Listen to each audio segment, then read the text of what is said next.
Bonjour tout le monde. On est le 31 octobre et on va faire un test de récolte de patates douces. Et puis on va tester et puis peut-être prendre quelques carottes. Enfin bon, bref, voilà. À toutes.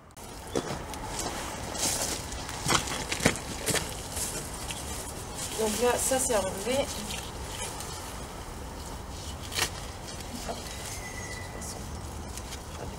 Il y a une patate. T'en as une ? Une patate. Une patate, tout ça.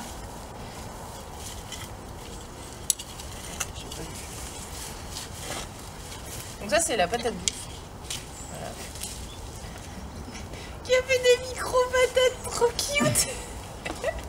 Oh là, je sens qu'on va pas manger. Tiens, par contre il y a une patate là. Oui, c'est celle-là. Ok. Et c'est là, oui. C'est ici. Mmh. Attention, t'as le chou. Hein. Oui.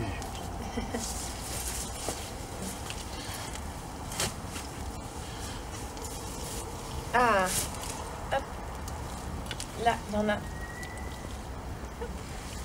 Bon, elles sont pas bien grosses. Hein. Mais elles sont plus grosses que l'autre côté.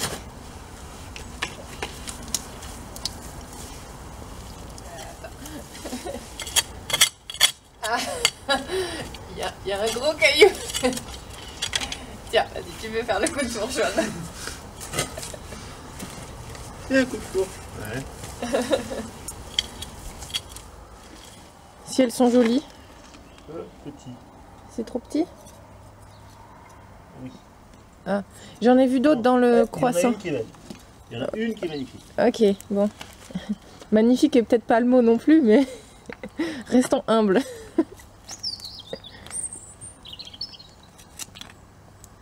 Ah, le haut était beau.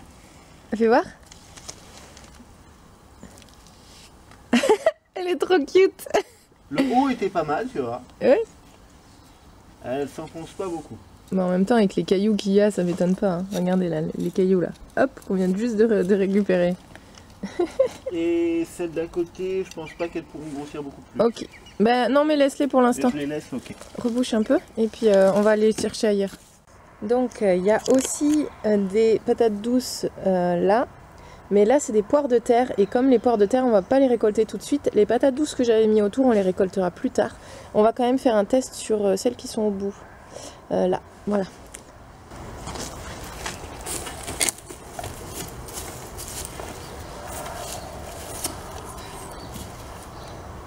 Donc c'est des patates douces qu'on a mis en avril, le 6 avril. Enfin, en tout cas, qu'on a remis dehors le 6 avril. On les avait bouturées en intérieur.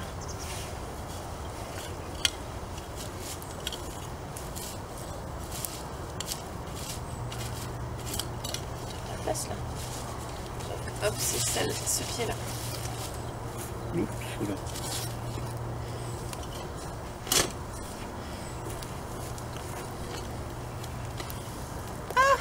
Elles ont fait des tournicotis. Trop cute. Trop bien.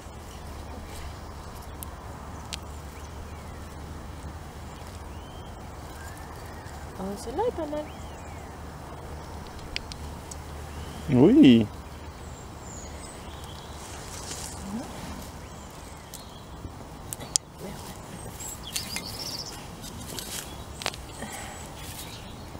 C'est pas très bon, mais des petites carottes pour la poêlée de légumes.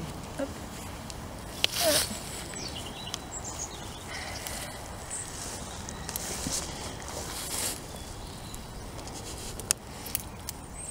Alors il me semble qu'on avait mis des patates douces là. Donc on va essayer d'aller voir sans trop dégommer de trucs. Patates douces, là il y a l'étiquette. Là, ici.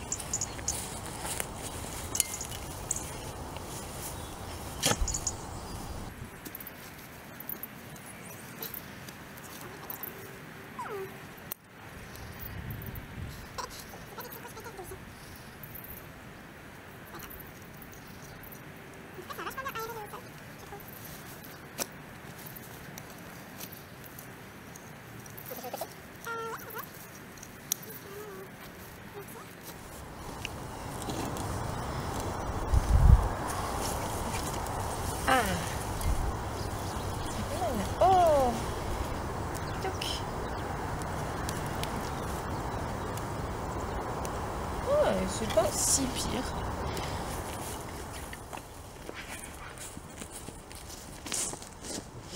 Du coup, on a plein de toutes petites patates douces. Donc ça va pas donner des grosses patates. Mais on a récupéré quelques carottes et quelques petites patates aussi. Mais on va en faire quelque chose, hein. On va en faire quelque chose. Voilà.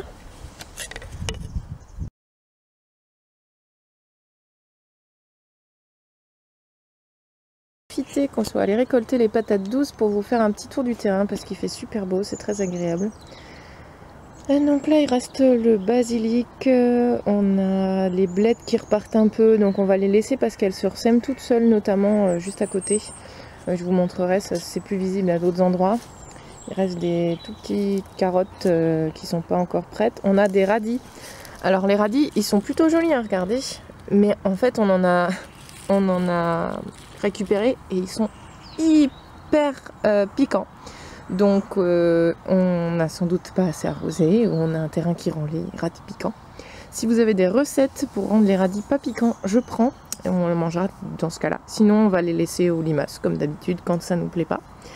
Comme par exemple ces salades qui montent en graines, si c'est des salades, sinon c'est des mauvaises herbes. Ouais, c'est peut-être des mauvaises herbes celle-là. Donc on a les poireaux. Donc ça c'est des poireaux normaux, on va dire, des poireaux Saint-Victor. Les yacon qu'on récoltera quand la partie aérienne dépérira. On a nos choux, alors qui sont clairement régulièrement mangés par les limaces. D'ailleurs, hop, on peut les voir là. Allez, va-t'en. On va revenir, hein, mais bon. Donc dans les 30 choux qu'on a repiqués, on espère en avoir 2. Me demandez pas pourquoi nous avons un pois mange-tout qui a repris, mais il va mourir avec les gelées. Un autre yacon. Ici nous avons les poireaux perpétuels. Alors ceux-là c'est ceux que j'avais repiqués, et ceux-là c'est ceux qui sont, c'est tous les petits bulbis qu'il y avait autour du bulbi principal. C'est le vert qui se mange, donc en vrai je pourrais couper comme ça et on pourrait manger des poireaux. On l'a pas encore fait. Ici il reste des graines de haricots verts qu'il faut que je récupère. Là on a une courge butternut qui n'arrivera sans doute jamais à terme, mais on la laisse, on espère encore. Là c'est le cerisier, enfin c'est un cerisier qui s'est repliqué, alors il est vraiment costaud, donc il est pas mal. Le tronc à la base me plaît pas trop, mais bon, on verra. En tout cas il est costaud, il a même pas 1 an. Donc en pleine terre ça pousse vachement mieux que en pot. La fin du basilic et des haricots verts, d'ailleurs il en reste. Est-ce que j'en fais faire des graines ou je les récolte? Je sais pas, on va voir.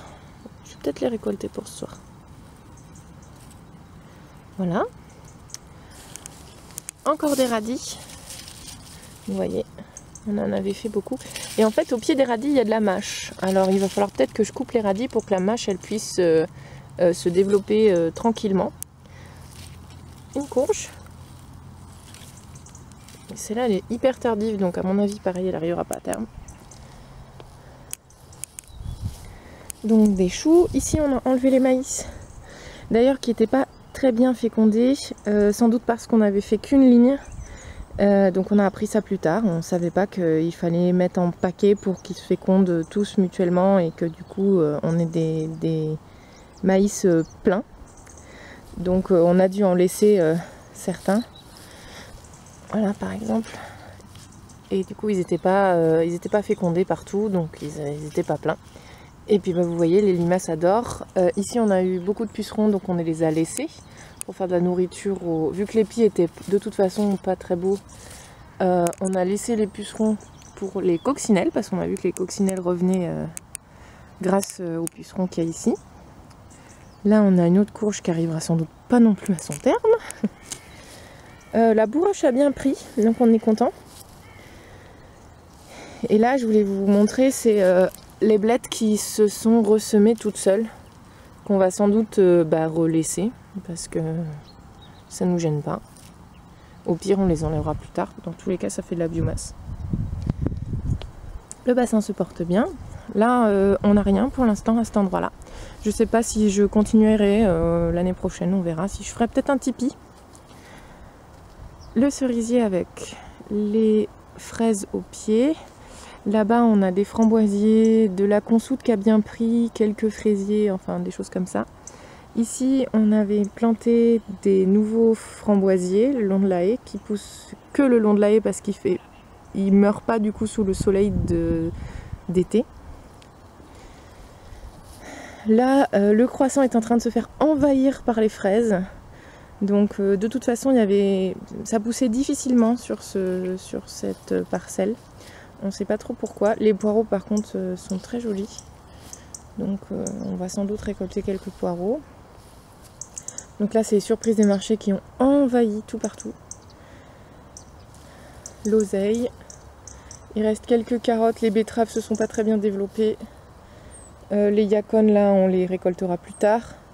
Tiens, bah, y a un maïs qu'on a oublié d'enlever, que de toute façon il ne terminera pas. Des restes de blettes. Là, ici, ce sont des fraises des bois. Donc on les garde parce que c'est nos 3 fraisiers des bois qui nous ont donné le plus de fraises cette année, même en poids. Le thym serpollet qui est juste magnifique, qu'il va falloir que je coupe. Et encore un chou. Ici, bon, on a toujours le figuier, des aromatiques, l'abricotier et le petit cerisier qui pousse tranquillement. Et là, alors du coup, on a la fleur. Alors là, le rondin, il est passé dessus, donc à mon avis, Rubécia qui n'a pas du tout poussé. L'oseille pourpre qui pousse, mais très lentement. Donc pour ceux qui veulent juste une petite plante décorative qui pousse lentement et que si on veut, on peut la manger, l'oseille pourpre, je trouve que c'est vraiment bien. Donc là c'est les yacon, on vient de récolter les patates douces qu'il y a derrière. Il y a aussi quelques patates douces dedans, donc on récoltera plus tard. Notre fameux panier qui est notre hôtel à insectes, hein, on va dire ça comme ça. Parce que là par exemple, là-dedans, il y a toujours des choses qui viennent se cacher, enfin voilà. Une rangée de carottes du Doubs, carottes jaunes du Doubs, des choux encore, des poireaux. Il reste une betterave crapaudine, le reste de basilic et bah, les carottes là. Oh tiens, on a oublié de remettre le paillage à cet endroit là. Hop. Parce qu'on avait des gros cailloux, donc on a un petit peu fait la chasse. Là. Donc ça c'est le reste de patates douces hein, qu'on va mettre en paillage. Hop. Il en reste une. Voilà, donc il y a sans doute un moment en cet hiver où on remettra un peu de paillage, suivant comment ça évolue. On a remis du fumier de cheval ce mois-ci. Et puis ben, avec les choux cette année et les poireaux et les carottes, on a quelques légumes un peu d'hiver. Mais on n'a pas fait grand chose de potager d'hiver, c'est quelque chose qu'on découvre cette année. Voilà! À la prochaine!